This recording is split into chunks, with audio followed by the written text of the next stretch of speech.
이 히틀러는 어떤 인간들과 어떤 관계를 맺으며 살았고 성장했을까요? 화가 지망생으로서의 히틀러. 그런데 문제가 뭐냐면 그림을 엄청 못 그려요. 4년 동안 히틀러는 자원에서 최전선에 있었어요. 히틀러가 거기서 굉장히 안정감을 느꼈다고 해요. 전장터에서 모임에서 토론을 주도를 하기 시작을 하고 민족의 미래에 대해 새벽 3시까지 친구를 앞에 세워놓고 연설을 했다면 그건 뭔가 이상한 겁니다. 친구를 보면 그 사람을 안다. 우리 깐부잖아.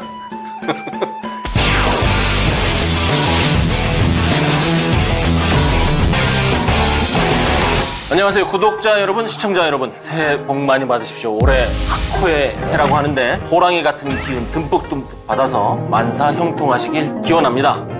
지난 한 해 2차 세계대전 콘텐츠로 1939년부터 1945년까지 살펴봤죠. 그런데 아쉬운 부분이 너무 많아요. 여러분도 마찬가지이시리라고 생각합니다. 제가 제2차 세계대전 콘텐츠를 준비하기 위해서 몇 달간 뒤져봤던 1차 사료들과 기록들, 그것들 중에서도 이야기 못한 것이 많습니다. 그래서 앞으로는 외전 형식으로 이야기를 이끌어 나가볼까 합니다. 얼마나 하느냐? 미션 떨어질 때까지 해보려고 하는데 이 시작이 중요하겠죠. 2차 세계대전을 시작한 인물 히틀러로부터 다시 한번 시작해볼까 합니다.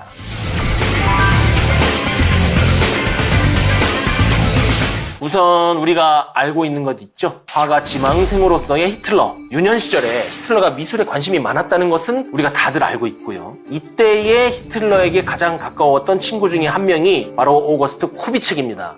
88년생이에요. 1956년까지 생존해 있었어요. 오스트리아 사람이고 죽기 1년 전에 이 쿠비책이 책을 내는데 내가 아는 어린 시절의 히틀러라는 책이에요. 방금 이제 힌트가 나왔지만 히틀러가 오스트리아 출신인 거 아직도 모르는 분 계세요? 없죠? 오스트리아에서도 어디다? 린츠 출신이다. 둘이 미술학원 입시 공부를 할 때 비엔나에서 서로 룸메이트로 지내면서 알게 되었다. 이렇게 써 있습니다.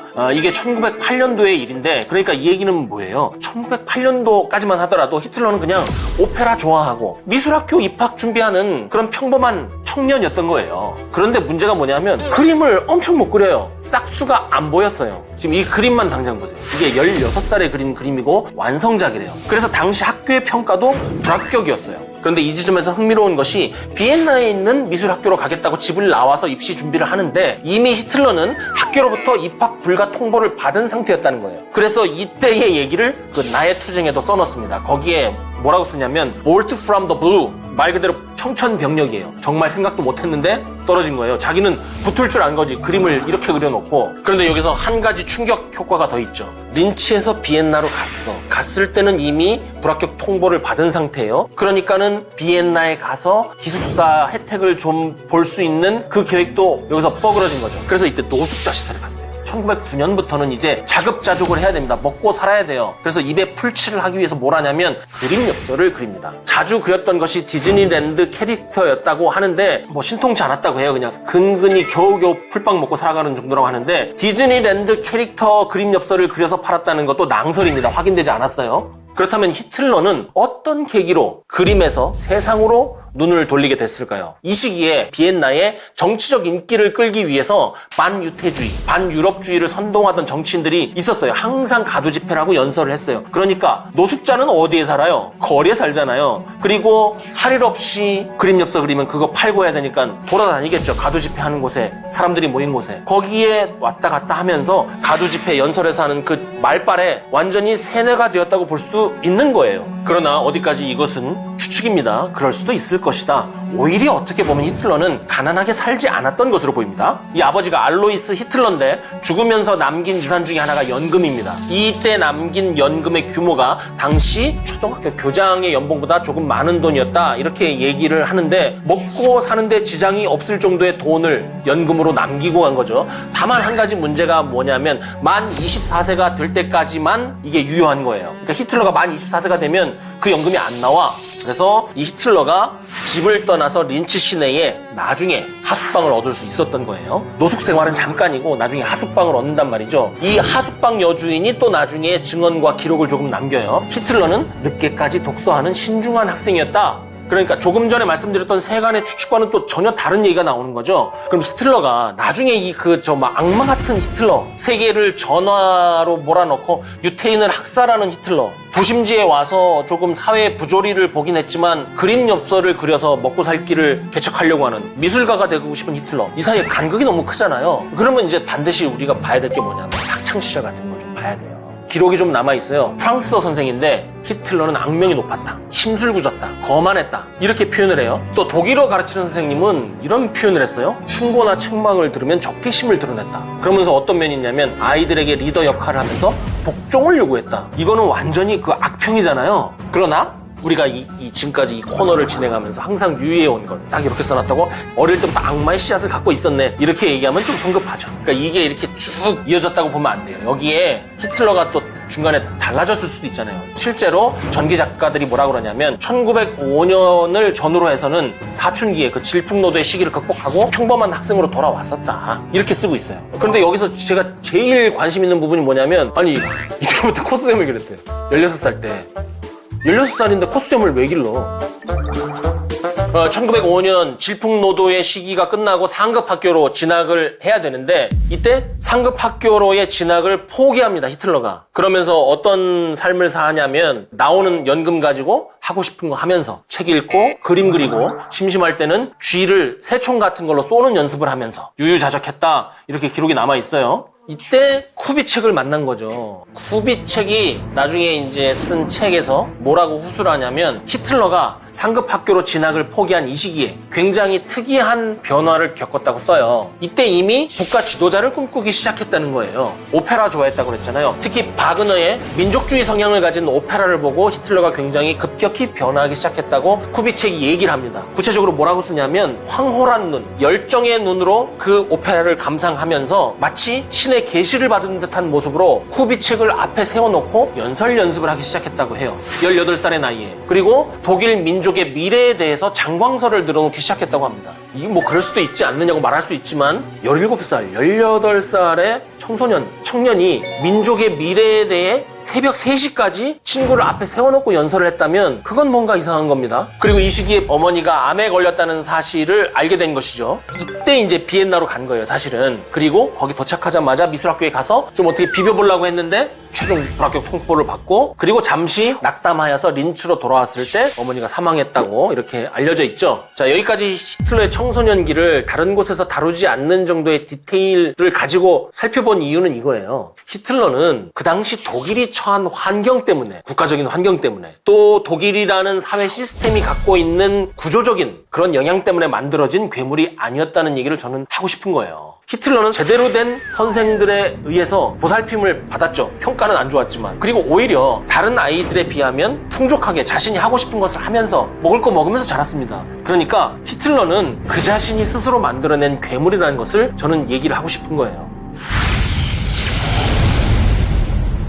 1909년을 전후한 시기에 히틀러가 지인들과 완전히 연락을 차단합니다. 이때 기록에 의하면 히틀러는 여전히 게을렀으며 먹고 사는 일에 아무런 대비가 되어 있지 않았다, 이렇게 써 있습니다. 연금이 나오잖아요, 연금. 그거 갖고 유료공원에 입장해서 유유자적 비싼 하숙방에 살고 돈 다 주고 오페라 관람에 그 돈 다 쓰는 거야. 그런 가운데 이제 겨울이 찾아옵니다. 여기서 노숙 들어간 거예요. 미술학원 갔는데 거기서 바로 노숙을 해가지고 아무런 사회도 나를 안 돌봐주고 유태인들 돈 가지고 있으면서 나한테 눈가 사탕 하나 안 줘갖고 내가 힘들게 살았고, 그건 히틀러가 나의 투쟁에 지가 쓴 얘기고, 실제 그거를 파고 들어가 보니까 돈을 다 쓴 거야, 연금을 지가. 그래갖고 겨울이 되니까 돈이 없어서 노숙시설에 들어간 거예요. 자, 그랬든 어쨌든 뭐 노숙시설 간다고 죽는 건 아니고 어떻게 버티고 버텨서 1910년 봄이 올 때까지 살아남고 이제 어떻게 해야 되잖아요. 그래서 이때부터 그림 엽서를 그려서 팔기 시작하는 겁니다. 노숙시설에 들어갔던 노숙자 2명하고 같이 술집, 카페에 가가지고 이 그림 엽서를 파는 거예요. 뭐 그림 엽서가 그래도 제법 팔렸다고 그래요. 뭐 술 취한 사람들한테 가가지고 그림 엽서 파는데 팔리겠지. 어쨌든 결론적으로 히틀러는 이 시기에 먹고 살만했다. 이제 좀 먹고 살만해지니까 히틀러가 제일 먼저 하는 것은 뭐냐면 작업실을 구합니다. 그래서 작업실을 구해서 거기서 충실히 일만 했으면 좋았을 텐데, 노숙시설에 있을 때 이래저래 신세를 지고 어느 정도 안면을 튼 사람들이 찾아오는데 그걸 거절을 못하고 그들을 받아들여요. 그래갖고 그 사람들을 모아놓고 여기서 이제 옛날에 어릴 때 하던 대로 리더 역할을 하기 시작을 해요. 그리고서 자기가 이 노숙하고 그림 엽서 그리면서 정치 연설, 가두 연설, 그거 어깨너머로 들은 거를 이제 자기의 지식인 것처럼 이빨을 까기 시작하죠. 히틀러의 그림을 같이 팔던 사람 중에 하니슈라는 사람인데, 이 사람 유태인입니다. 뭐라고 얘기를 했냐면, 히틀러의 장광설과 호소가 대중에게 먹혀드는 것에 나는 깊은 인상을 받았다. 이 시기에 히틀러가 란츠 폰 리벤펠스, 이 사람이 만들어서 발간하는 오스타라 이 잡지를 정기 구독하기 시작합니다. 그 잡지를 정기 구독했으니까 또 어떻게 했겠어요? 자기보다 그 못한 사람, 글 못 읽는 사람, 얘들한테 이제 터는 거지. 그런데 그 오스타라라는 잡지의 내용이 문제였어요. 이 잡지가 뭐냐 하면 유럽의 인종적인 순수성을 지키기 위해서 인종 파괴가 되는 것을 방지해야 한다. 특히 아리안족의 순수성을 위협하는 것을 파괴해야 된다. 그러면서 어디로 훌쩍 비약을 하냐면 아리안족이 지구를 지배해야 한다. 아리안족이 지구를 지배하는데 가장 큰 위협이 되는 것은 유태인이다. 이제는 아리안족의 정신과 물질이 모두 유태인에게 지배당할 것이다. 이거를 히틀러가 싹 흡수를 하는 거예요. 그대로. 이때 히틀러는 굉장히 허약한 체질이었다고 또 얘기를 하죠. 병에 걸려서 매우 고생하고 있었다고 하는데 이 작업실에서의 3년 3개월을 뒤로 하고 뮌헨으로 이사를 하는 겁니다. 뮌헨으로 갔다는 건 뭐예요? 오스트리아 헝가리 제국의 수도인 비엔나가 아니라 조국 독일의 품으로 돌아가야겠다고 생각을 한 것이죠. 뮌헨에 도착한 히틀러 어떻게 됐을까요? 기존에 검증되지 않은 컨텐츠들은 이렇게 씁니다. 그의 그림을 사주는 것은 부자들, 유태인들이었다. 그러나 히틀러는 오히려 이들에 대한 자격지심, 억눌린 부러움만 쌓았다. 그러다가 길에서 엽서파는 히틀러가 증집이 갑자기 됐다. 뭐 이렇게 구성을 해요. 그게 아니란 말이에요. 뮌헨에서 히틀러는 굉장히 행복했다고 써 있어요. 실제 기록에는 아버지가 남겨준 유산은 조금씩 떨어져 가지만 어머니 사망하신 후에 받은 유산도 좀 있었고 3년 동안 엽서를 그래서 그래도 좀 모아둔 돈이 있었단 말이죠. 그래서 약간 풍족한 삶을 누리고 있을 때예요. 그런데 뮌헨 사법경찰이라고 있어요. 이 사법경찰이 히틀러를 입대 기피자로 기소한 오스트리아의 공문을 들고 갑자기 나타난 거예요. 그러면 어떻게 될까요? 뭐 어떻게 돼? 직결 체포되는 거지.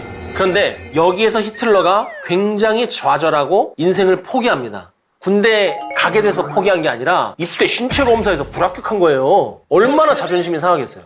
원래 히틀러가 왜소했던 데다가 거리에서 생활을 하느라 체력이 굉장히 약해진 상태였던 거죠. 그리고 히틀러가 완전히 구술 서술 시험을 보는데 지적 수준이 낮다는 평가를 받아가지고 거기서 완전히 절망을 했다. 여기서 완전 흑화가 된다. 이렇게 써있는데 아닙니다. 실제 기록에는 뭐라고 되어 있냐면 히틀러는 입대를 기피할 생각이 없었기 때문에 오스트리아 영사에게 찾아갑니다. 그래서 자초지종을 말하고 탄원서를 써가지고 나는 입대 기피 목적이 없습니다. 다만 생계가 어렵고 몸이 허약하니까 병역을 면제해달라는 의견서를 좀 써주십시오. 이렇게 정상적으로 얘기를 해가지고 면제를 지금 받느냐 맞느냐 이제 이메일이 오기를 기다리고 있는 거죠. 이때 사건이 하나 발생하죠. 오스트리아 황태자 시해 사건. 1914년 6월입니다. 이 사건으로 인해서 1차 세계대전에 불이 붙잖아요. 그러니까 이제 지금 이제 전쟁통에 이제 다시 히틀러는 에휴 군대 들어가자. 그래갖고 다시 신체 검사를 받으러 갑니다. 또 이제 군대로서는 어때요? 군인이 많이 필요했잖아요. 그러니까 이제 히틀러가 합격하고. 근데 이것도 아닙니다. 그렇게 기록이 남아있는데 이것도 아니에요. 실제로 무슨 일이 있었냐면 뮌헨에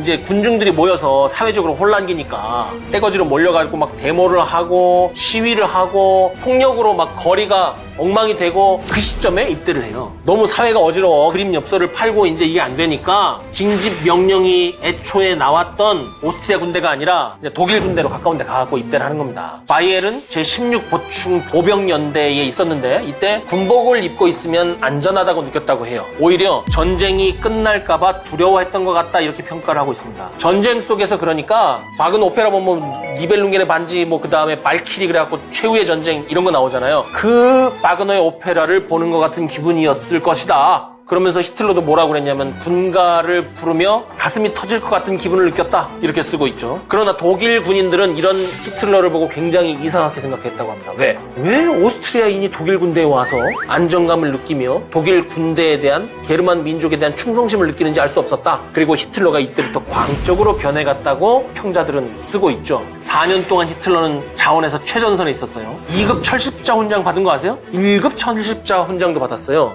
이것은 본인이 스스로 자원하여서 최전선에서 임무를 수행하다가 부상을 입은 후에 다시 전선으로 나가는 정도의 군인 정신이 없으면 받을 수 없습니다.